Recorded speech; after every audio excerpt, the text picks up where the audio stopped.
Hello दोस्तों, study with अनु में मैं अनु आपका स्वागत करती हूँ। तो आज हम पार्ट 17 में पहुँच चुके हैं इंडियन ज्योग्राफी में, और इंडियन ज्योग्राफी में हमारा आज का टॉपिक है चट्टान या शैल एवं मृदा।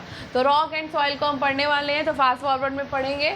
अगर ये वीडियो आधे घंटे से कम का होता है तो हम 2 टॉपिक कवर करेंगे, और अगर ज़्यादा आधे घंटे का हुआ तो फिर हम यही वाला टॉपिक ख़त्म कर देंगे। ठीक है, तो आपको जैसा पता ही है कि मैं यही करती हूँ, मैं कोशिश यही करती हूँ कि आधे घंटे से ऊपर का वीडियो ना बने, लेकिन अगर टॉपिक बड़ा होता है तो वीडियो बड़ा हो जाता है। अदरवाइज़ मैं आधे घंटे का ही वीडियो देती ताकि आप बोर ना हो, तो पढ़ने में मज़ा भी आए, बोरियत भी ना हो। तो आपको पता ही है PYQ फॉर्म चल रहा है, तो PYQ फॉर्म में मैं करा रही हूँ, बोरियत नहीं होगी, और बहुत फास्ट फॉरवर्ड पढ़ाती हूँ। इसके साथ साथ मैं डिस्क्रिप्शन भी आपको करती हुई चलती हूँ, तो फास्ट करती हूँ लेकिन डिस्क्रिप्शन के साथ करती हूँ। ठीक है, तो टाइम कम बचा है इसलिए थोड़ा सा फास्ट हूँ। अदरवाइज़ अभी तो थ्योरी बेस्ड क्लास भी आपकी चलने वाली है, क्योंकि हम पेट की भी प्रिपरेशन कर रहे हैं। तो अब पेट का एग्ज़ाम आने वाला है हमारा, तो आरो के साथ हम पेट की प्रिपरेशन भी कर रहे हैं, तो इसलिए अभी थ्योरी बेस्ड भी चलाऊंगी मैं, और साथ साथ PYQ फॉर्म तो ये आपका चलता ही रहेगा। ठीक है, तो चलिए टाइम वेस्ट ना करते हुए स्टार्ट करते हैं। लेकिन उससे पहले अगर आप स्टडी विद अनु यानी मेरे चैनल पर नए हैं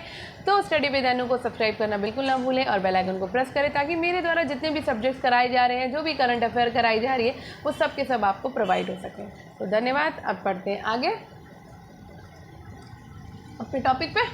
ठीक है, चलिए स्टार्ट करते हैं। चट्टान या शैल एवं मृदा। तो पहला क्वेश्चन आ चुका है, थोड़ा सा छोटा कर लेते हैं।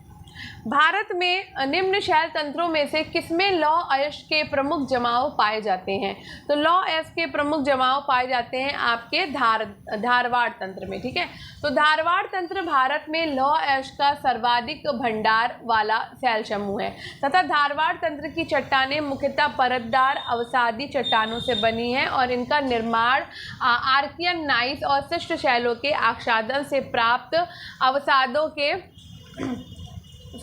के द्वारा हुआ है। ये कर्नाटक में विस्तृत है। ये तंत्र छोटे भाग के रूप में हिमालय में भी पाया जाता है। ज्वालामुखी उद्गम के कारण ये अन्य खनिज भी प्रदान करता है। ठीक है, धारवाड़ तंत्र की चट्टानें मुख्यतः बनी है, तो धारवाड़ तंत्र की चट्टानें मुख्यतः बनी है परतदार चट्टानों से। ठीक है, यानी फ्लैकी रॉक्स है।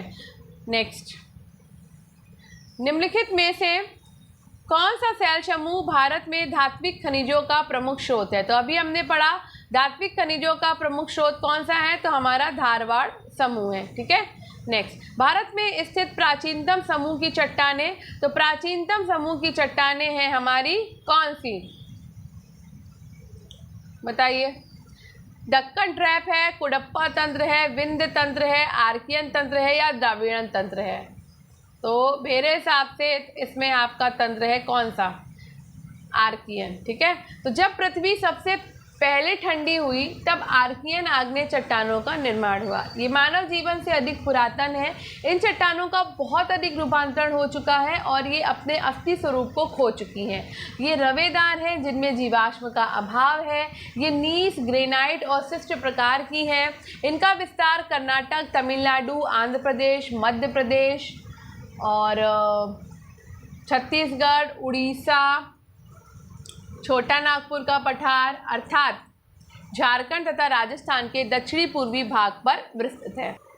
नेक्स्ट, आर्थिक दृष्टि से सर्वाधिक महत्वपूर्ण चट्टानें। तो आर्थिक दृष्टि से सर्वाधिक महत्वपूर्ण चट्टानें हैं आपकी धारवाड़ चट्टानें। धारवाड़ क्रम की चट्टानें भारत में पाई जाने वाली चट्टानों में आर्थिक दृष्टि से सबसे महत्वपूर्ण चट्टानें हैं।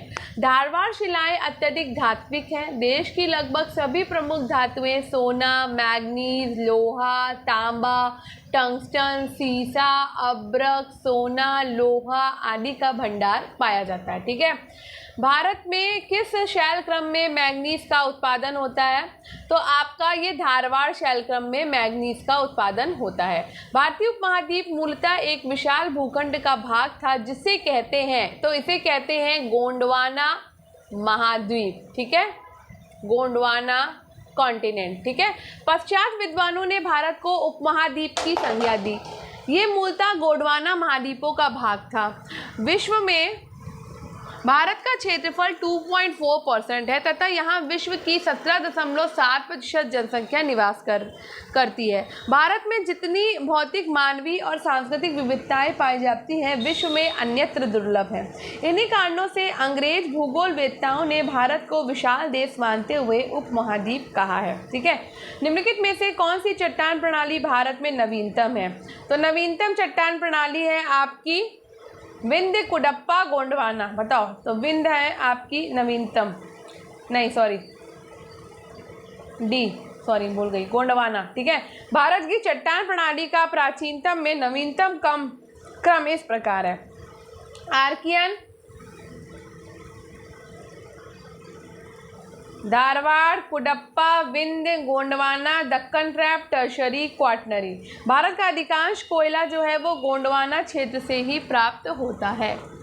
ठीक है, नेक्स्ट, भारत में भौमिकीय समूहों का सही कालक्रमिक अनुक्रम क्या है? तो भाई कालक्रमिक अनुक्रम है आपका धारवाड़, फिर आपका आ जाएगा कुडप्पा चट्टाने, उसके बाद विंध्य आएगा, फिर डक्कन ट्रैप आ जाएगा। ठीक है, अभी हमने देखा था। भारतीय चट्टान क्रमों के सही कालक्रमों को नीचे दिए गए कूट से चयन करिए। तो भाई आपका सबसे पहले आ जाएगा धारवाड़, सबसे पुरानी है। ठीक है, फिर आपकी आ जाएगी कुडप्पा, फिर आ जाएगी विंध्य, फिर आएगी गोंडवाना। निम्नलिखित शैल तंत्रों में कौन भारत के कोयला निक्षेपों डिपॉजिट्स का प्रमुख स्रोत है? तो कोयला आपको सबसे ज़्यादा गोंडवाना तंत्र में मिलेगा। भारत के कुल संचित कोयला भंडार का 98% कोयला गोंडवाना काल का है तथा अन्य शेष 2% कोयला टर्शरी काल और मेसोजोइक काल का है। गोंडवाना तंत्र के मुख्य कोयला क्षेत्र हैं दामोदर घाटी कोयला क्षेत्र, सोन घाटी कोयला क्षेत्र, महानदी घाटी कोयला क्षेत्र, गोदावरी घाटी कोयला क्षेत्र, कानन घाटी और पेंच घाटी कोयला क्षेत्र, सतपुड़ा घाटी कोयला क्षेत्र, वर्धा घाटी कोयला क्षेत्र और राजमहल घाटी कोयला क्षेत्र आदि। निम्नलिखित कथनों में से कौन सा एक सही है?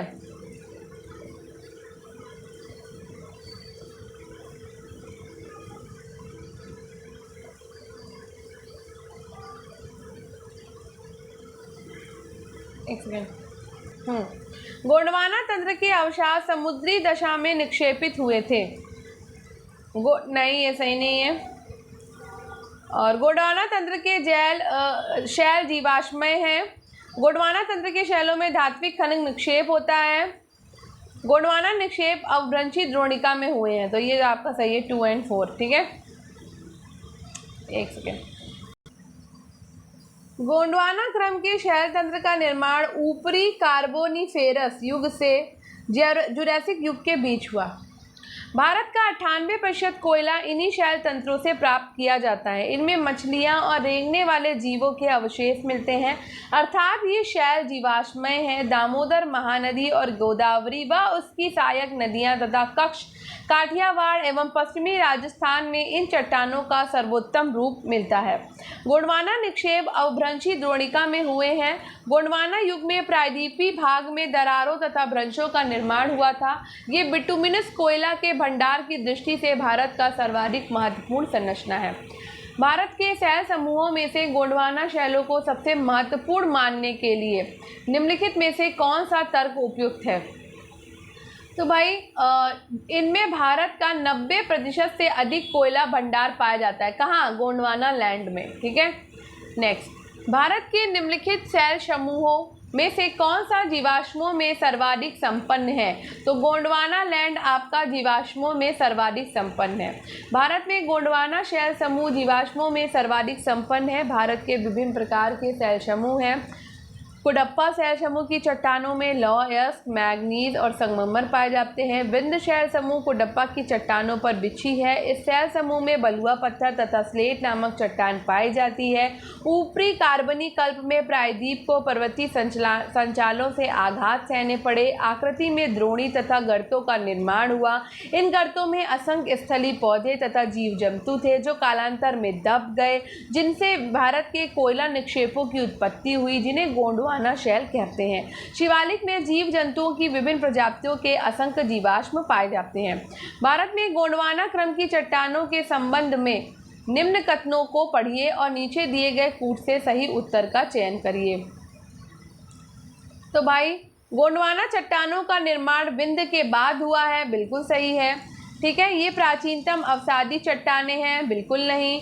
ये अत्यधिक धात्विक चट्टानें हैं, बिल्कुल नहीं। इनमें प्रचुर मात्रा में कोयला पाया जाता है, ये सही है। तो आपका 1 और 4 आपका सही है। ठीक है, गोंडवाना के चट्टानों का निर्माण जो है वो विंध्य के बाद हुआ। इसमें कोयले की प्रचुर मात्रा पाई जाती है। ये बिटुमिनस कोयले के भंडार की दृष्टि से भारत का महत्वपूर्ण संरचना है। धारवाड़ क्रम की चट्टानें प्राचीनतम अवसादी चट्टान है और उन चट्टानों में अत्यधिक धात्विक चट्टानें पाई जाती हैं। निम्न में से कौन सा खनिज कोडुराइट अंतर्वेदी चट्टान से संबंधित है? तो कोडुराइट अंतर्वेदी चट्टान से संबंधित है मैग्नीज। भारत में मैग्नीज आर्कियन से लेकर प्लीस्टोसीन युग तक की लगभग सभी भूगर्भिक संरचनाओं में पाया जाता है, परंतु धारवाड़ की चट्टानों में ये विशेष रूप से मिलता है। कोडुराइट गोंडाइट अंतर्वेदी चट्टानों की श्रेणियों में 90% से अधिक मैग्नीज पाया जाता है। कोडुराइट श्रेणी का विस्तार उड़ीसा के गंजाम और कोरापुट जिले तथा आंध्र प्रदेश के श्रीकाकुलम और विशाखापट्टनम जिले में है। वर्तमान समय में दक्षिण अफ्रीका मैग्नीज के उत्पादन एवं भंडारण में पहले स्थान पर है, जबकि भारत में मध्य प्रदेश राज्य मैग्नीज के उत्पादन में पहले स्थान पर है। ठीक है, भारत में उपवन पुराचुंबकीय परिणामों से संकेत मिलते हैं कि भूतकाल में भारतीय स्थलपिंड सरक रहा है। हाल के वर्षों में भारतीय प्लेट की गति जो है वो लगभग 5 सेंटीमीटर प्रति वर्ष रही है। ठीक है, और इसकी तुलना में यूरेशियाई प्लेट की गति मात्र 2 सेंटीमीटर प्रति वर्ष है। इस प्रकार भारत में पुराचुंबकीय परिणामों में आधार पर भारतीय स्थलपिंड किधर की ओर सरक रहा है? तो उत्तर की ओर सरक रहा है। ठीक है, निम्नलिखित कथनों पर विचार कीजिए। प्राकृतिक गैस गोंडवाना संस्तरों में पाई जाती है। अब्रक प्रचुर मात्रा में कोडरमा में पाया जाता है। धारवाड़ खनिज तेल के लिए प्रसिद्ध है। तो आप बताओ भाई कौन सा सही है? तो आपका 2 ही सही होगा खाली। ठीक है, तो अब्रक का मुख्य अयस्क है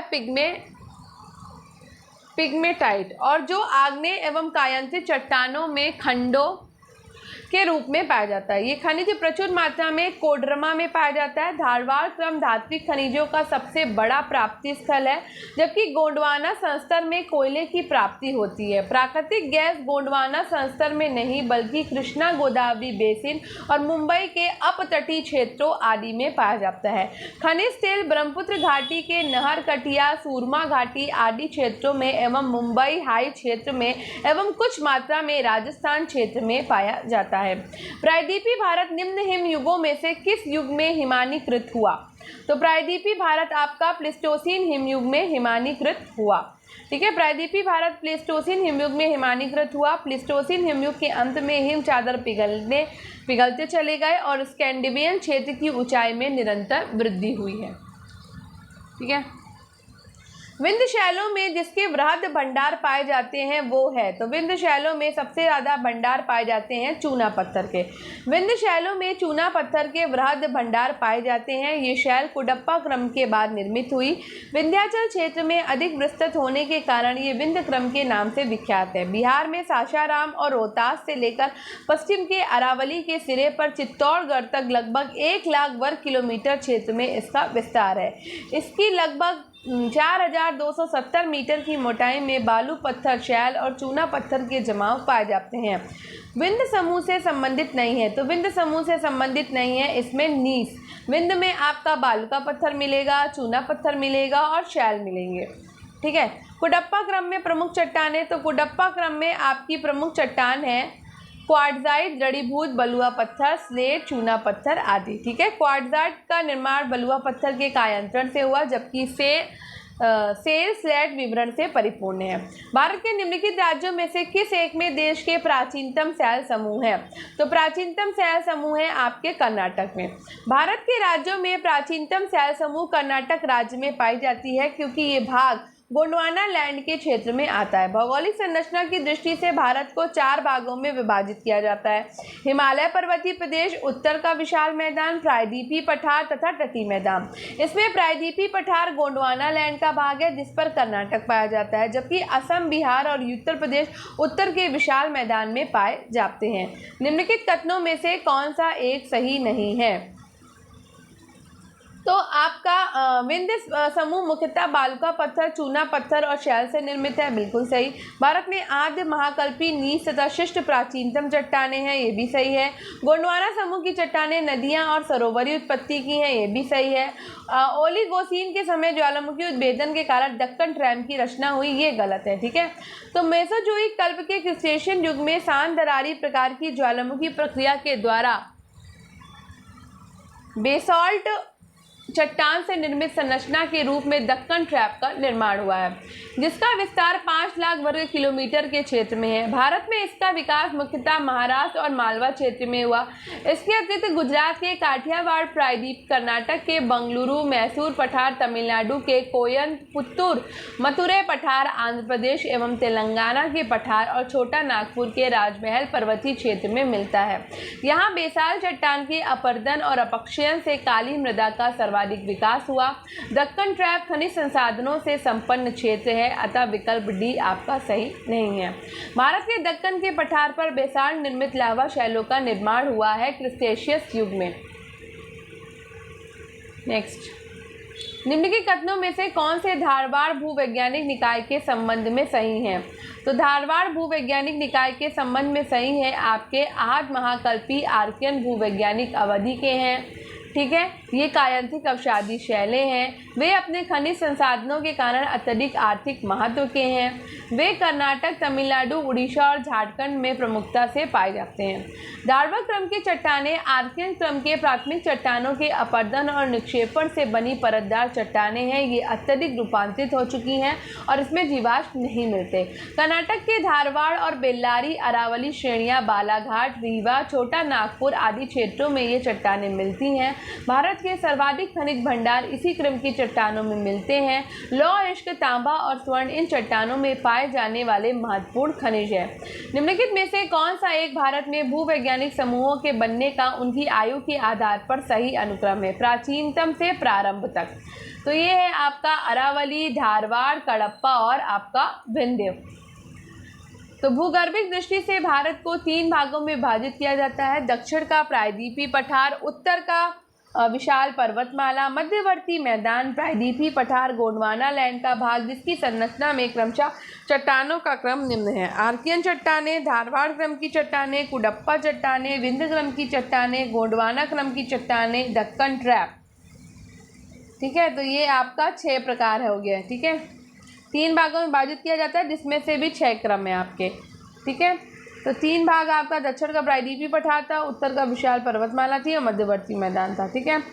प्रायद्वीपीय पठार गोंडवाना लैंड का भाग आपने देख लिया 6: आर्कियन, धारवाड़, कुडप्पा, विंध्य, गोंडवाना और दक्कन ट्रैप।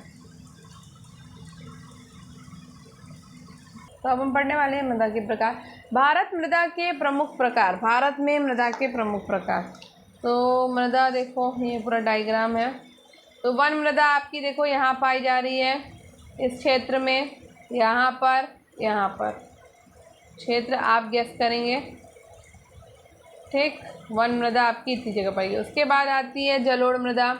जलोढ़ मृदा का सबसे ज़्यादा सर्वाधिक क्षेत्रफल आपका जलोढ़ मृदा का ही है, ठीक है। फिर लाल और पीली मृदा आप देख सकते हो,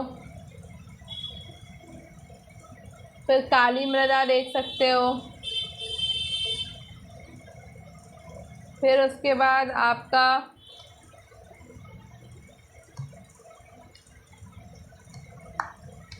ये लाल पीली मृदा थी, ठीक है, ये वाली। और ये है आपकी जलोढ़ मृदा ऊपर वाले पार्ट में सबसे ज़्यादा। ये जलोढ़ मृदा का इधर है, ये देखो जलोढ़ मृदा है, यहाँ पे भी थोड़ी जलोढ़ मृदा है। लेटेराइट मिट्टी आपकी ये वाली हो गई। शुष्क मृदा आपका जो पूरा वाइट सा पार्ट है वो आपका शुष्क मृदा में हो गया। तो ये पूरे मैप में इस तरह से मृदा जो है बटी हुई है।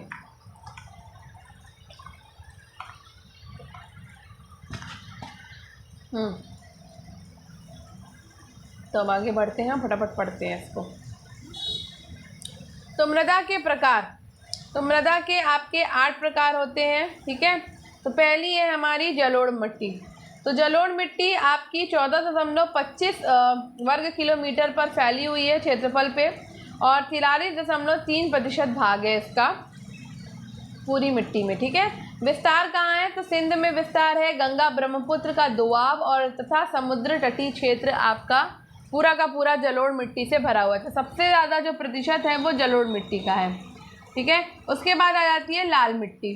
तो लाल मिट्टी का आपका जो क्षेत्रफल है वो 6.1 क्षेत्रफल पर फैली है, और टोटल आपका 18.6%, ठीक है। संपूर्ण तमिलनाडु, कर्नाटक, दक्षिण पूर्व महाराष्ट्र, उड़ीसा, मध्य प्रदेश का दक्षिणी पूर्वी भाग आपका लाल मिट्टी से ढका हुआ है। काली मिट्टी आपके 49.8% क्षेत्रफल पर फैली हुई है, और टोटल आपकी 15.2% है ये, ठीक है। महाराष्ट्र, गुजरात का, मध्य प्रदेश और तमिलनाडु का लावा क्षेत्र में ये फैली हुई है। लेटेराइट मिट्टी आपकी 1.22% क्षेत्रफल पर है, और टोटल आपकी 3.7% है ये आपको कर्नाटक, केरल, तमिलनाडु, असम, महाराष्ट्र, उड़ीसा के पर्वतीय पाद क्षेत्रों में मिल जाएगी, ठीक। उसके बाद पर्वतीय मिट्टी आपको कश्मीर से अरुणाचल प्रदेश में मिल जाएगी। मरुस्थलीय मिट्टी आपको पंजाब में, हरियाणा में, राजस्थान में और आपको पश्चिमी उत्तर प्रदेश में मिल जाएगी। वन मिट्टी आपको पूर्वी घाट और तराई क्षेत्र उत्तर प्रदेश में मिलेगी, और लवड़ी और क्षारीय मिट्टी आपको गुजरात, पंजाब, पश्चिमी उत्तर प्रदेश और राजस्थान में प्राप्त हो जाएगी, ठीक है। नेक्स्ट आप क्वेश्चन आंसर करने वाले हैं। भारत में काली कृपास मृदा की रचना निम्नलिखित में से किसके अपक्षयण से हुई है? तो काली कपास मृदा की रचना जो है वो ज्वालामुखी चट्टानों से हुई है, यानी विदरी फिशर ज्वालामुखी चट्टान। तो भारत में काली मिट्टी को रेगुर मिट्टी या काली कपास मिट्टी या फिर लावा मिट्टी के नाम से भी जाना जाता है, जो कपास की फसल के उत्पादन हेतु सर्वाधिक उपयुक्त है। काली मिट्टी को कम सिंचाई की आवश्यकता होती है क्योंकि ये मिट्टी नमी को रोक कर रखती है। काली मिट्टी परिपक्व मिट्टी है जो मुख्यतः दक्कन के पठारी क्षेत्रों में पाई जाती है। भारत में काली मिट्टी का विकास विदरी ज्वालामुखी प्रक्रिया के द्वारा बेसाल चट्टान से निर्मित संरचना हुई है। काली मिट्टी में चूने, लौह, मैग्नीशियम और एल्यूमिना के तत्व काफ़ी मात्रा में पाए जाते हैं, लेकिन इसमें फास्फोरस, नाइट्रोजन और जैव पदार्थों की कमी रहती है। काली मिट्टी में नमी की मात्रा अधिक पाई जाती है, जिसके कारण ये स्वतः जुती हुई लगती है। भारत में काली मिट्टी सर्वाधिक महाराष्ट्र राज्य में पाई जाती है। इसके अलावा काली मिट्टी आपको गुजरात में मिल जाएगी, काली मिट्टी आपको मध्य प्रदेश में मिल जाएगी, आंध्र प्रदेश में काली मिट्टी मिलेगी, तमिलनाडु में के पठारी क्षेत्र में काली मिट्टी मिलेगी, मालवा के पठार पे काली मिट्टी मिलेगी, कर्नाटक जैसे राज्यों में भी काली मिट्टी पाई जाती है। नेक्स्ट है लावा मिट्टी पाई जाती है। तो लावा मिट्टी पाई जाती है आपकी मालवा पठार में, ठीक है। निम्न में से कपास की फसल के उत्पादन हेतु कौन सी मिट्टी सर्वाधिक उपयुक्त है? तो कपास के लिए आपकी सर्वाधिक उपयुक्त मिट्टी है काली मिट्टी। रेगुड़ शब्द किसके लिए प्रयुक्त होता है? तो रेगुड़ शब्द आपका प्रयुक्त होता है काली कपास मृदा के लिए। भारत की काली मिट्टी उत्पादन के लिए बहुत उपयुक्त होती है। तो भारत की काली मिट्टी उत्पादन के लिए बहुत उपयुक्त होती है किसके लिए? तो कपास की फसल के लिए, ठीक है।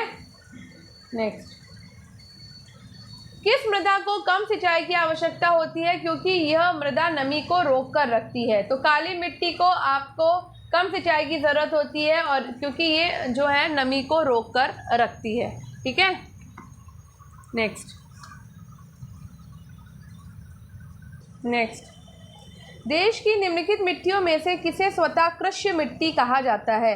तो स्वतः कृष्य मिट्टी कहा जाता है कपास की काली मिट्टी को, ठीक है, यानी चुती हुई। रेगुर मिट्टी का दूसरा नाम क्या है? तो रेगुर मिट्टी का दूसरा नाम है काली मिट्टी, ठीक है। रेगुर मिट्टी सबसे ज़्यादा है, तो रेगुर मिट्टी सबसे ज़्यादा है आपकी महाराष्ट्र राज्य में। रेगुर शब्द का प्रयोग किया जाता है काली मिट्टी के लिए, ठीक है।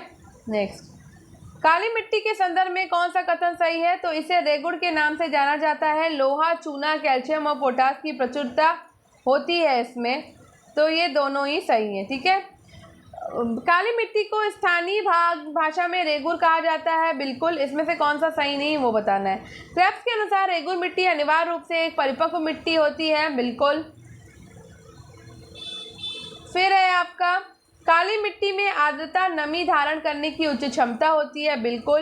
काली मिट्टी हिमालय क्षेत्र में पाई जाती है? नहीं, ये आपकी महाराष्ट्र वाले राज्य में पाई जाती है अधिकतम। काली मिट्टी को रेगुर मिट्टी या काली कपास मिट्टी के नाम से जाना जाता है। काली मिट्टी एक परिपक्व मिट्टी है जिसका विस्तार महाराष्ट्र, कर्नाटक, गुजरात और मध्य प्रदेश के क्षेत्रों में मिलता है। ये हिमालय क्षेत्र में नहीं पाई जाती है और इस मिट्टी में नमी धारण करने की उच्च क्षमता होती है। काली मिट्टी कपास की खेती के लिए उपयुक्त है? बिल्कुल उपयुक्त है।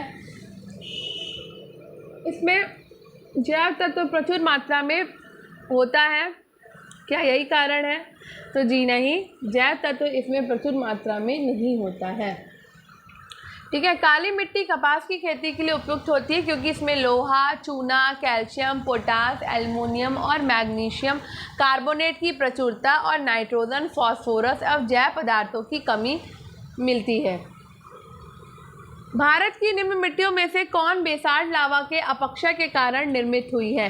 तो ये आपकी रेगुर मिट्टी है। रेगुर मिट्टी काली मिट्टी का निर्माण बेसाल्ट चट्टानों के टूटने फूटने से होता है।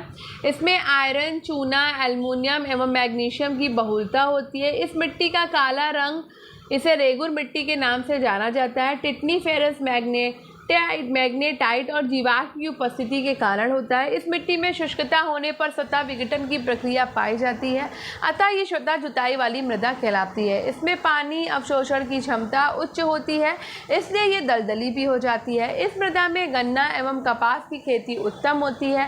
भारत के मालवा के पठार दक्कन के क्षेत्रों में एवं महाराष्ट्र में पाई जाती है। नेक्स्ट, भारत में काली मिट्टी के बारे में कौन सा कथन सही नहीं है? तो काली मिट्टी के बारे में ये कथन सही नहीं है कि ये जैविक पदार्थों में संपन्न परंतु लोहे में विपन्न है, ये गलत है।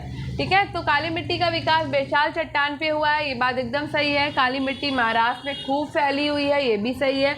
और काली मिट्टी स्वतः जुताई वाली मिट्टी है, ये भी सही है। ठीक है, काली कपास वाली मृदाएं वर्षाहीन खेती के लिए आदर्श हैं? बिल्कुल। काली कपास वाली मृदाएं सूक्ष्म कणिक हैं, तो ये भी आपका ए वाला गलत है परंतु आर सही है। ठीक है, काली मृदाएं कपास की कृषि के लिए सर्वोत्तम होती है। इसके अतिरिक्त इसमें गेहूँ, गन्ना एवं अन्य समकक्ष फसलें इत्यादि पैदा किया जाता है, जबकि वर्षाहीन फसलों के लिए अनुपयुक्त होती है। ये मिट्टियाँ सूक्ष्म कणों वाली होती हैं। ठीक है, दी गई विशेषताओं के आधार पर मृदा के प्रकार को पहचानिए। इसमें चूना, लोहा, मैग्नीशियम, एल्यूमिना प्रचुर मात्रा में होता है। ये समानता मृतिका में गंभीर और अपरागम्य होती है। ये मुख्यतः महाराष्ट्र, मध्य प्रदेश और गुजरात में पाई जाती है। तो यहाँ बात हो रही है काली मिट्टी की। ठीक है, तो काली मिट्टी मृदा दक्कन के लावा प्रदेश में पाई जाती है और ये मृदा गोदावरी और कृष्णा नदियों के ऊपरी भागों, दक्कन पठार के उत्तर पश्चिमी भाग, महाराष्ट्र के विस्तृत भागों और गुजरात, मध्य प्रदेश, कर्नाटक, आंध्र प्रदेश, तमिलनाडु कुछ भागों में पाई जाती है। समानता इस मृदा में एल्युमिनियम, लौह यौगिक, चूना, पोटास, कैल्शियम, मैग्नीशियम की प्रचुरता होती है, लेकिन इसमें नाइट्रोजन, फास्फोरस और जैविक पदार्थों की अपरागम्य है अथवा इसकी पारगम्यता बहुत ही कम होती है। इसे काली कपासीय मृदा भी कहते हैं। ठीक है, आगे बढ़ते हैं। भारत में काली मिट्टी के बारे में निम्नलिखित कथनों पर विचार कीजिए। तो काली मिट्टी भीगने पर चिपचिपी हो जाती है। काली मिट्टी में पौधों की समृद्धि के लिए ज़रूरी नाइट्रोजन और साथ ही फास्फोरस पर्याप्त होता है। तो काली मिट्टियों को स्थानीय रूप से रेगुर और कपास की मिट्टी तथा अंतर्राष्ट्रीय रूप से उष्णकटिबंधीय चरनोज़म कहा जाता है और इसका विस्तार देश के 16.6% के भू क्षेत्र पर है। ये भारतीय मृदा का तृतीय विशालतम वर्ग है जिसमें जल धारण करने की क्षमता सर्वाधिक होती है, अतः ये मिट्टी जल में संतृप्त होने पर चिपचिपी हो जाती हैं और सूखने पर इनमें गहरी दरारें पड़ जाती हैं। ये मिट्टियाँ सामान्यतः लोहे, चूने, कैल्शियम, पोटास, एल्युमिनियम और मैग्नीशियम कार्बोनेट से समृद्ध होती हैं, जबकि इनमें नाइट्रोजन, फास्फोरस तथा जैविक पदार्थों की कमी होती है। ये मिट्टियाँ कपास, तूर, गन्ना, सोयाबीन, गेहूँ, ज्वार आदि की खेती के लिए उपयुक्त होती हैं। प्रायद्वीपीय भारत की काली मृदाओं के बारे में निम्नलिखित में से कौन सा एक कथन सही नहीं है? तो प्रायद्वीपीय भारत की काली मृदा लोहा, चूना और पोटास से संबद्ध है, नमी के प्रति धारणशील है, उर्वरक और गन्ना उत्पादन के लिए उपयुक्त है, फास्फोरस और जैविक तत्व से समृद्ध है। तो ये गलत है आपका। जल और मिट्टी के बारे में पढ़ेंगे अब कौन सी मिट्टी नदियों के द्वारा निर्मित है, तो नदियों के द्वारा निर्मित है आपकी जलोढ़ मिट्टी। नेक्स्ट, जलोढ़ मिट्टियाँ कक्षारी मिट्टी नदियों के द्वारा अपरदित पदार्थों से निर्मित है। ये सर्वाधिक उपजाऊ मृदा है और ये भारत के सर्वाधिक क्षेत्रफल पर फैली हुई हैं। ये हल्के भूरे रंग की हैं तथा गठन में रेतीली से दोमट प्रकार की हैं। इन मिट्टियों की परिशुद्धता उच्च भूमियों में अपरिपक्व तथा निम्न भूमियों में परिपक्व है। भारत में जलोढ़ मिट्टियाँ विशाल मैदानों, नर्मदा, ताप्ती, महानदी, गोदावरी, कृष्णा तथा कावेरी की घाटियों एवं केरल के तटवर्ती भागों में लगभग 15 लाख वर्ग किलोमीटर क्षेत्र पर विस्तृत है। जलोढ़ मिट्टियों में पोटाश और चूना प्रचुर मात्रा में मिलता है। फॉस्फोरस, नाइट्रोजन और जीवाश्म का अभाव होता है। भारत में सबसे अधिक उपजाऊ मृदा कौन सी है? तो भारत में सबसे अधिक उपजाऊ मृदा है आपकी जलोढ़ मृदा। जलोढ़ मृदा भारत में सबसे अधिक उपजाऊ मृदा है। नेक्स्ट, भारत में सबसे बड़ा मिट्टी का वर्ग है। तो भारत में सबसे बड़ा मिट्टी का वर्ग है कछारी मिट्टी का, यानी कि जलोढ़ मिट्टी का। निम्नलिखित में से मिट्टी का कौन सा वर्ग भारत के सर्वाधिक क्षेत्र पर फैला है? तो जलोढ़ मिट्टियाँ भारत के सर्वाधिक क्षेत्रफल पर फैली हुई हैं। जलोढ़ मिट्टी के संदर्भ में नीचे दिए गए 4 कथनों में से सही को चुनिए। तो ये मिट्टी भारत के कुल भूभाग के करीब 14% हिस्से पे पाई जाती है। ये मिट्टी में फॉस्फोरिक एसिड भरपूर मात्रा में पाया जाता है। ये मिट्टी रे, थूड़, चोपन जैसे नामों से जानी जाती है। तो जलोढ़ मिट्टी भारत के लगभग 43% क्षेत्र पर पाई जाती है और इसका निर्माण नदियों के द्वारा लाए गए निक्षेप से होता है। ये मृदा पोटाश और चूने से संपन्न तथा फॉस्फोरस, नाइट्रोजन और जीवाश्म की कमी होती है और ये मृदा अत्यधिक उपजाऊ होती है। इस मिट्टी को रे, थूड़, चोपन जैसे नामों से भी जाना जाता है। नेक्स्ट, दुमट्टी लोम मिट्टी में मिट्टी का कौन सा कण मिलता है? तो दुमट्टी लोम मिट्टी में मिट्टी के सभी प्रकार के कण मिलते हैं। बालू कण, चिकना कण, पांचू कण के बारीक कण पाए जाते हैं, जो जलोढ़ मिट्टी की एक विशेषता है। बालू जो है वो आपकी 0.05 mm से 1 mm होती है। सिल्ट आपका 0.002 mm से 0.05 mm है और क्ले आपका 0.002 mm से कम। पौधे का सबसे अधिक पानी किस मिट्टी में मिलता है? तो पौधे को सबसे अधिक पानी मिलता है आपका पांचू मिट्टी में। चिकनी मिट्टी में नमी धारण करने की क्षमता काफ़ी अच्छी होती है, जिससे पौधों को सबसे अधिक पानी इसी मिट्टी में मिलता है। गंगा की जलोढ़ मृदा की गहराई भूमि सतह के नीचे लगभग कितनी है? तो भूमि सतह के नीचे लगभग है आपकी 600 मीटर तक। जलोढ़ मृदा मिट्टी नदियों के द्वारा लाकर नदी घाटियों और बाढ़ के मैदानों तथा डेल्टाई प्रदेशों में बिछाई जाती हैं। ये मृदा सर्वाधिक उपजाऊ होती है।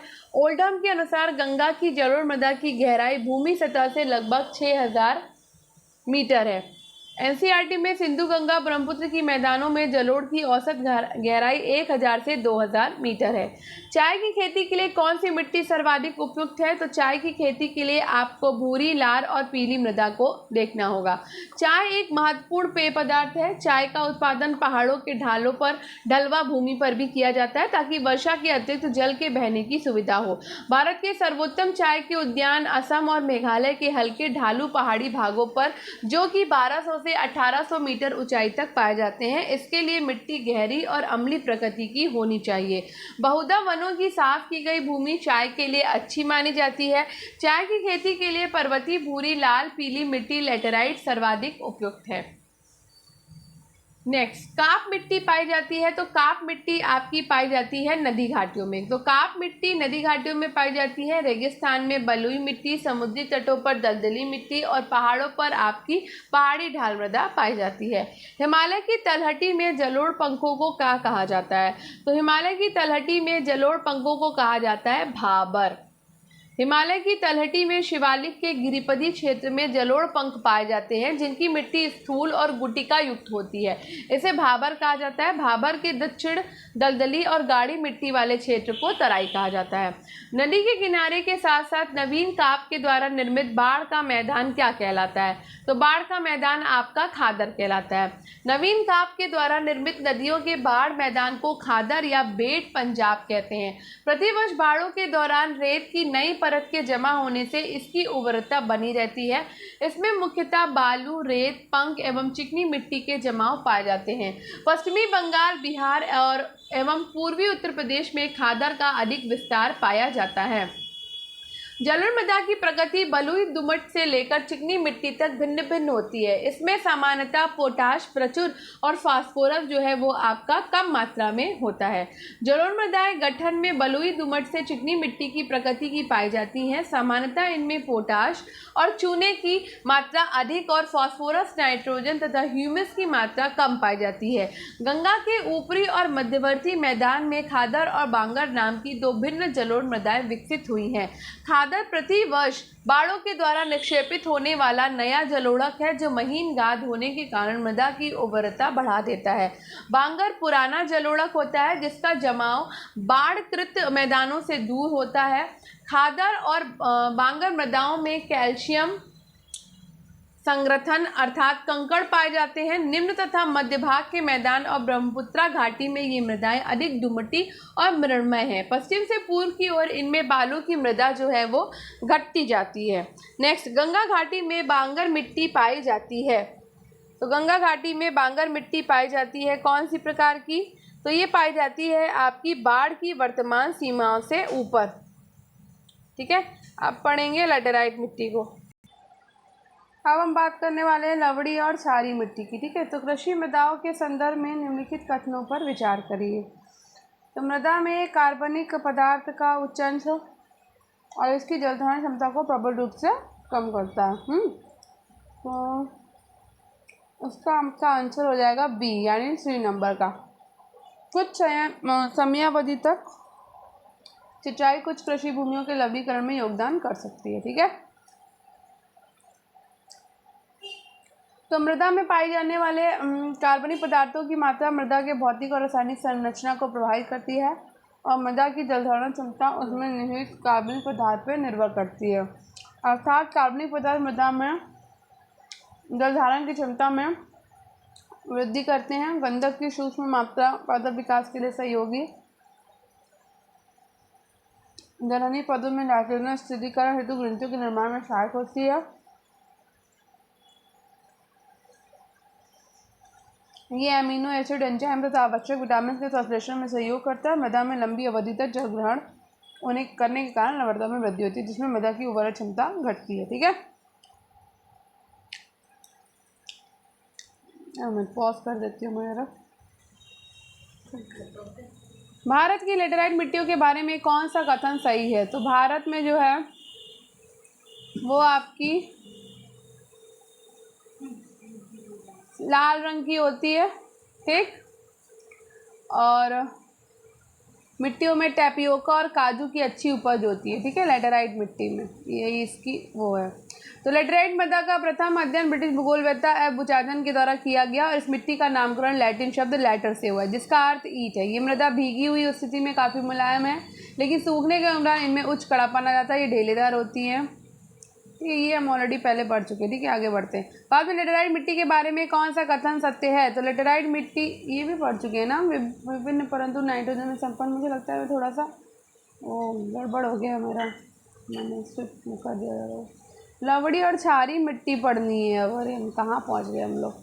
लवड़ी और क्षारीय मिट्टी। ठीक है, कृषि मृदाओं के संदर्भ में निम्नलिखित कथनों पर विचार कीजिए।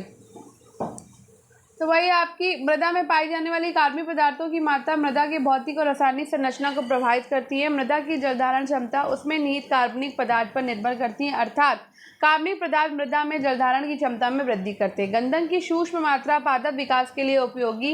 ये दलहनी पौधों में नाइट्रोजन स्थिरीकरण हेतु ग्रंथियों के निर्माण में सहायक होती है। ये अमीनो एसिड एंजाइम तथा आवश्यक विटामिन के संश्लेषण में सहयोग करता है। मृदा में लंबी अवधि तक जल ग्रहण करने के कारण लवणता में वृद्धि होती है जिससे मृदा की उर्वरक क्षमता घटती है। लवण प्रभावित मृदाओं का सर्वाधिक क्षेत्रफल वाला राज्य। तो सर्वाधिक क्षेत्रफल वाला राज्य है आपका गुजरात। ठीक है, तो लवण प्रभावित मृदाओं का सर्वाधिक क्षेत्रफल वाला राज्य गुजरात है। उल्लेखनीय है कि सर्वाधिक क्षारीय मृदा क्षेत्र उत्तर प्रदेश में है। अम्लीय मिट्टी का सुधार करने के लिए चूना लाइम का प्रयोग किया जाता है तथा मिट्टी में खारापन एवं क्षारीयता की समस्या का समाधान के लिए खेतों में जिप्सम का उपयोग किया जाता है। मिट्टी में खारापन और क्षारीयता की समस्या का समाधान है तो खेतों में जिप्सम का उपयोग। नेक्स्ट,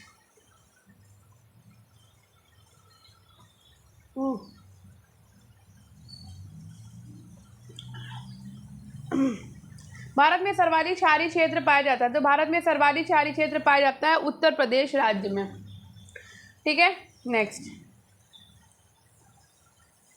अम्लीय मिट्टी की कृषि योग्य बनाने हेतु निम्न में से किसका उपयोग किया जाता है? तो अम्लीय मिट्टी को कृषि योग्य बनाने हेतु हम लाइम का उपयोग करते हैं। ठीक है, नेक्स्ट, मृदा का लवणीकरण मृदा में एकत्रित संचित जल के वाष्पीकृत होने से पीछे छूटे नमक और खनिजों से उत्पन्न होता है। सिंचित भूमि पर लवणीकरण का क्या प्रभाव पड़ता है? तो सिंचित भूमि पर लवणीकरण का ये प्रभाव पड़ता है कि ये कुछ मृदाओं की अपारगम्य बना देता है, कुछ मृदाओं को ये। ठीक है, अब प्रवृत्ति मृदा और अन्य तत्व पे बात करते हैं। कौन सा मृदा से संबंधित है?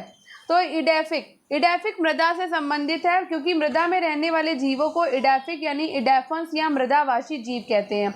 मृदा में रहने वाले जीवों के आकार 20 सेंटीमीटर से लेकर 20 माइक्रोमीटर तक की लंबाई वाले होते हैं। मिट्टियों के अध्ययन करने वाले विज्ञान को मृदा विज्ञान अथवा पेडोलॉजी कहते हैं। भारत में करेवा के रूप में जानी जाने वाली हिमानी वेदिकाएं निम्नलिखित में से कहाँ मिलती हैं? तो करेवा के रूप में जो जानी जाती है वो झेलम घाटी में मिलेगी। करेवा हिमनद चिकनी मिट्टी और दूसरे पदार्थों का हिमोड़ पर मोटी परत के रूप में जमा है। अरे बाप रे, कमर बैठे बैठे अयो। जहाँ जाफरान केसर की खेती की जाती है। कश्मीर हिमालयी करेवा के लिए प्रसिद्ध है। करेवा हिमानी वेदिकाएं झेलम घाटी में मिलती हैं। नेक्स्ट, अब मिट्टी को राज्य से हमें मिलाना है। ठीक है, तो कौन सी मिट्टी कहाँ मिलेगी इसको हमें मिलान करना है। तो भाई जलोढ़ मिट्टी आपको यूपी में मिलती है। ठीक है, काली मिट्टी आपको मिल जाएगी महाराष्ट्र में। काली मिट्टी आपको राजस्थान में भी मिलेगी, वैसे मेरे हिसाब से तो राजस्थान होगा। लाल मिट्टी आपको महाराष्ट्र में मिल जाएगी। मरुस्थली मिट्टी आपको आंध्र प्रदेश, नहीं मरुस्थली मिट्टी, सॉरी गलत मिला दिया, सब गलत मिला दिया मैंने, सब गलत मिला दिया, गड़बड़ गड़बड़ गड़बड़, सब गलत मिलाया है। देखो जलोढ़ मिट्टी आपका एकदम सही था। ठीक है, यूपी में मिलेगी। ठीक, काली मिट्टी हमको महाराष्ट्र में मिलेगी, मैं भूल गई, काली मिट्टी सबसे ज़्यादा महाराष्ट्र में होती है। ठीक है, लाल मिट्टी आपको आंध्र प्रदेश में मिलेगी और मरुस्थली मिट्टी मैंने गलत मिला दिया था, राजस्थान में मिलेगी। ठीक है, ये गड़बड़ हो गया था। निम्नलिखित युग्मों में से कौन सी सही सुमेलित नहीं है? तो जलोढ़ मिट्टी हमको यूपी में मिलेगी, बिल्कुल सही है। काली मिट्टी महाराष्ट्र में मिलेगी, बिल्कुल सही है। लेटेराइट मिट्टी हमको बिहार में मिलेगी, नहीं भाई बिहार में नहीं मिलेगी। लाल मिट्टी हमको तमिलनाडु में मिलेगी। तो लेटेराइट मिट्टी कहाँ मिलेगी? लेटेराइट मिट्टी हमको केरल में मिल जाएगी, है ना, असम में मिल जाएगी, तमिलनाडु में मिल जाएगी। नेक्स्ट, वीडियो बड़ा हो रहा है बहुत, जल्दी जल्दी कर लेते हैं। भारत का कौन सा क्षेत्र मृदा अपरदन इरोजन में अत्यधिक प्रभावित है? तो मृदा अपरदन में सबसे ज़्यादा प्रभावित है आपकी चंबल की घाटी। ठीक है, भारत की जो चंबल की घाटी का क्षेत्र है मृदा अपरदन से अधिक प्रभावित है। ये आवरण क्षय से अत्यधिक प्रभावित है। मध्य प्रदेश के चंबल तथा अन्य नदियों के द्वारा अवनालिका अपरदन तथा बाढ़ों के कारण लगभग 20 लाख हेक्टेयर भूमि अनुपजाऊ हो गई। अकेले इटावा में ही 48,000 हेक्टेयर भूमि स्थित है। ये भूमि चंबल और यमुना के कछारी भागों में अवनालिका अपरदन के कारण ही बंजर हो गई है। निम्नलिखित में से कौन सा भारत मिट्टी का प्रकार नहीं है? भारत मिट्टी का प्रकार, तो ये आपका हो गया कोइस। ठीक है, कोइस आपका प्रकार नहीं है। शुष्क मिलती है, पीट मिलती है, लेटेराइट मिलती है। ठीक है, और भारत में मिट्टियों को 8 वर्गों में विभाजित भी किया गया है। जलोढ़, काली, लाल, लेटेराइट, पर्वतीय, मरुस्थली, लवड़ी, पीट और जैविक मिट्टी में। करेवास मृतिका जो जाफरान यानी कि केसर का एक स्थानीय प्रकार के उत्पादन के लिए उपयोगी है, कहाँ पर पाई जाती है? तो ये हमको कश्मीर में मिलेगी, क्योंकि जाफरान आपका कश्मीर में होता है। ठीक है, करेवास मृतिका जो जाफरान केसर का एक स्थानीय प्रकार के उत्पादन के लिए उपयोगी है, कश्मीरी हिमालय में पाई जाती है। इनमें हिमानी के मोटे निक्षेप और हिमोड़ उपस्थित होते हैं। कश्मीर घाटी की उत्तरी सीमा जास्कर श्रेणी और दक्षिणी सीमा पीर पंजाल श्रेणी के द्वारा निर्मित है। हिमालय के किस भाग पर करेवा भू आकृति पाई जाती है? तो करेवा भू आकृति आपकी कश्मीर हिमालय में पाई जाती है। चंबल घाटी के खो खंडों के निर्माण का कारण निम्नलिखित में से किस प्रारूप का अपरदन है? तो ये अवनालिका का अपरदन है। क्षुद्र सरिता का विकसित रूप ही अवनालिका है। ये अवनालिका यू और वी अथवा सुरंग अवनालिका का आकार ग्रहण करके मृदा का अपरदन करती है। भारत में मालवा के पठार में स्थित चंबल नदी का बाह्य क्षेत्र अवनालिका अपरदन से सर्वाधिक प्रभावित क्षेत्र है। अवनालिका अपरदन के परिणाम स्वरूप ही चंबल घाटी में गहरे खो एवं खड्डों का निर्माण हो गया। इस प्रकार के क्षेत्र को बंजर भूमि या उत्खात भूमि भी कहते हैं। अपरदन 3 प्रारूप में होता है: आरुकाल, परत, अवनालिका। भारत के मालवा के पठारी क्षेत्रों में चंबल नदी के द्वारा मध्य प्रदेश और उत्तर प्रदेश के क्षेत्र प्रभावित हैं। मरुस्थल क्षेत्रों में जलहास्य को रोकने के लिए निम्नलिखित में से कौन से पर्ण रूपांतरण होते हैं? तो भाई ये आपका होता है कठोर और मोमी पर्ण, लघु पर्ण अथवा पर्णहीनता और पर्ण की जगह काटे, तीनों। ठीक है, तो मरुस्थल में जलहानि को रोकने के लिए 3 कारक है: कठोर एवं मोमी पर्ण, लघु पर्ण, पर्णहीनता, पर्ण के स्थान पर काटे।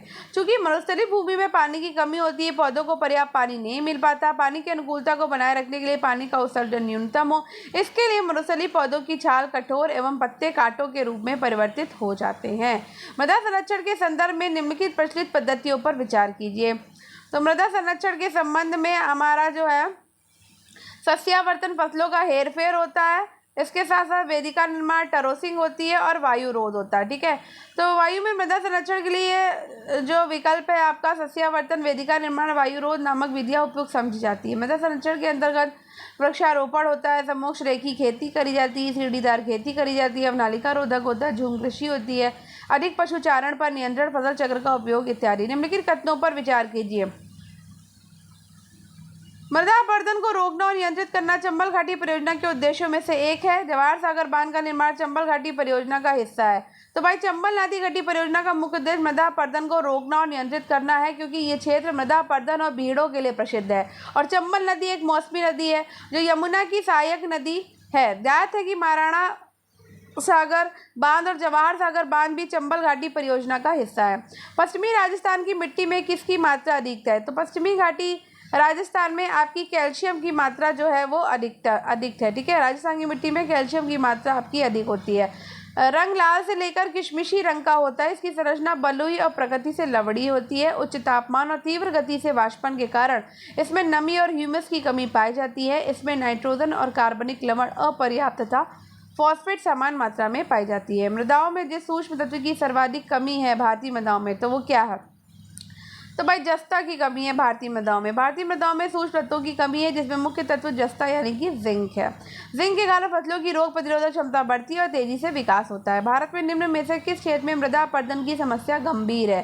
तो सबसे ज़्यादा शिवालिक पहाड़ियों के पाद क्षेत्र में मृदा अपरदन की समस्या होती है। ठीक है, और चंबल नदी के उत्खात क्षेत्र आदि प्रमुख क्षेत्र है। ह्यूमस उदाहरण है, तो ह्यूमस आपका उदाहरण है जैविक कोलायट का। ठीक है, किसी भी मृदा में पाए जाने वाले सभी विक्षेदित कार्बनिक पदार्थों को ह्यूमस कहते हैं।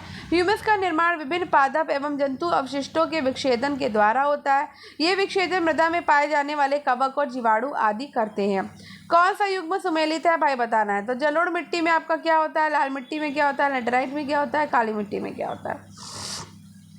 तो लाल मिट्टी अत्यधिक निक्षालित मिट्टी है, ये कथन सही है, जबकि जलोढ़ मिट्टी में फास्फोरस, नाइट्रोजन और जीवाश्म का अभाव होता है। लेटराइट में नाइट्रोजन, चूना, जैविक पदार्थ की कमी होती है और काली मिट्टी में लोहे से संपन्न होती है। तो मैं बहुत फास्ट करा रही हूँ क्योंकि वीडियो काफ़ी लंबा हो चुका है, इसलिए अब फटाफट हो रहा है, ज़्यादा टाइम नहीं ले रही हूँ मैं। ठीक है, कथन और कारण का सवाल है। मिट्टी की प्रजातियों में से मृतिका अधिकतम जल धारण करती है और मृतिका में रंध्रांश बड़े आकार के पाए जाते हैं। तो मिट्टी की प्रजातियों में से मृतिका अधिकतम जल धारण करती है क्योंकि मृतिका में रंध्रों की संख्या अधिक पाई जाती है और रंध्रांश छोटे आकार के पाए जाते हैं। ठीक है, विभिन्न प्रकार की मिट्टियों की जल धारण क्षमता का घटता हुआ क्रम बताइए। तो भाई मृतिका है, फिर गाद है, फिर बालू है। ठीक है, तो मृतिका की जल धारण क्षमता सबसे अधिक होती है जबकि बालू की सबसे कम जल धारण क्षमता होती है। कश्मीर का कार्यवास निम्नलिखित में से किस प्रकार के निक्षेप को निर्दिष्ट करता है? तो ये सरोवरी को करता है। ठीक है, करेवा कश्मीर का कार्यवास सरोवरी निक्षेप को निर्दिष्ट करता है। ये झेलम और उसकी सहायक नदियों के मैदान में स्थित है। इसे स्थानीय भाषा में करेवास या वृद्धा कहा जाता है। घाटी के झील निक्षेप है, इसमें हिमानी के मोटे निक्षेप तथा हिमोड़ उपस्थित होते हैं। यह पीर पंजाल के पार्श्वों में 1500 से 1800 मीटर की ऊंचाई पर मिलने वाली जलीय निक्षेप है। ठीक है, नेक्स्ट, यूरिया के लगातार प्रयोग से मृदा बन जाती है। तो यूरिया के लगातार प्रयोग से अम्लीय मृदा आपकी बन जाती है। ठीक है, अब मैं डिस्क्रिप्शन नहीं पढ़ूंगी, काफ़ी लंबा वीडियो हो गया है भाई। ठीक है, फिर आप बोर हो जाएंगे देखते देखते। कौन सा सही सुमेलित नहीं है? तो लेटेराइट आपका पंजाब में नहीं होता, जलोढ़ आपका यूपी में है, रेगुर महाराष्ट्र में है, लेटेराइट केरल असम में, लाल और पीली आपकी छत्तीसगढ़ में है। मृदा और प्रदेश को मिला लेते हैं भाई। तो लाल और दुमट्टी आपको कहाँ मिलेगी? कैल्शियम सिरोजमी कहाँ मिलेगी? धूसर भूरी कहाँ मिलेगी? लेटेराइट कहाँ मिलेगी? तो लाल दोमट नागालैंड, अरुणाचल प्रदेश, पश्चिमी घाट में मिलेगी। कैल्शियम सिरोजमी मृदा मालवा, हरियाणा, पंजाब में मिलेगी। धूसर भूरी गुजरात और उसके आसपास के क्षेत्र में। लेटेराइट आपको पश्चिमी घाट क्षेत्र में मिलेगी। भारत का बृहत्तम भौगोलिक क्षेत्र निम्नलिखित में से किस प्रकार की मृदा से आच्छादित है? तो इसे पिटसोल से आच्छादित है। ठीक है। छत्तीसगढ़ के अधिकांश भाग की विशेषता क्या है? यहाँ पे लाल मिट्टी पाई जाती है। ठीक है। दंडकारण्य क्षेत्र में मुख्यतः कौन सी मिट्टी पाई जाती है? तो लाल और पीली मिट्टी आपको दंडकारण्य क्षेत्र में मिलेगी। भारत की लाल मृदाओं के बारे में कौन सा कथन सही है? तो लाल मृदा आपकी जो है वो मृदा का रंग उसमें फेरिक ऑक्साइड के अंश के कारण लाल है और वे सरंद होती है और उनकी संरचना चूर्णशील होती है। ठीक है। भारत के कुछ भागों में यात्रा करते हुए आप देखेंगे कि कहीं कहीं लाल मिट्टी पाई जाती है। तो मिट्टी के इस रंग का मुख्य कारण है फेरिक ऑक्साइड की विद्यमानता। ठीक है। लाल मिट्टी के बारे में निम्नलिखित में से कौन सा कथन सत्य है? ये लौह यौगिकों के समृद्ध है। ठीक है। लाल मृदा वर्ण किसके कारण होता है? तो लाल मृदा वर्ण आपका लौह यौगिक के कारण होता है। भू संरक्षण की परिरेखा बंधन विधि का प्रयोग कहाँ के लिए होता है? तो ये आपका होता है, इसमें से भाई कोई आंसर नहीं तो इसको पढ़ लेते हैं। भू संचरण की परिरेखा बंधन विधि कंटूर बंडिंग विधि का प्रयोग पर्वतीय ढालों के सहारे मृदा संरक्षण हेतु किया जाता है। भू संरक्षण के तहत अनुपाय समोच्च रेखा के अनुमान, मेड़बंदी, सीढ़ीदार खेत बनाना, नियमित वानिकी, नियंत्रित चराई, आवरण फसलें उगाना, मिश्रित खेती और सस्यावर्तन आदि उपचार हैं। बाद में मृदा अपक्षय समस्या निम्नलिखित में से किससे और किनसे संबंधित है? तो मृदा अपक्षय आपका वनोन्मूलन से संबंधित है। ठीक है। किस मिट्टी में केशिका सबसे अधिक प्रभावशाली होती है? क्योंकि केशिका चिकनी मिट्टी में प्रभावशाली होती है। कृषि भूमि में किसके पौधे उगाने से भूमि का अपरदन अधिकतम तीव्रता से होता है? तो सोघर्म का। कृषि भूमि में सोघर्म पौधे उगाने से भूमि का अपरदन अधिकतम तीव्रता से होता है। तो यहाँ पर हमारा ये टॉपिक भाई फिनिश होता है। बहुत फास्ट फॉरवर्ड में लास्ट में मैंने किया, उसके लिए सॉरी। और अब हम सिंचाई और नदी घाटी परियोजना अपने अगले वीडियो में करेंगे। ठीक है। तो आई होप आपको ये वीडियो पसंद आया होगा। तो अगर आपको ये वीडियो पसंद आया हो तो वीडियो को लाइक करिए, शेयर करिए, चैनल को सब्सक्राइब करिए और कमेंट ज़रूर करिए और बेल आइकन को प्रेस भी ज़रूर करिए। धन्यवाद। आपका दिन शुभ हो। मिलते हैं कल एक नए टॉपिक के साथ, एक नए दिन। पढ़ते रहिए, सफलता ज़रूर मिलेगी। धन्यवाद।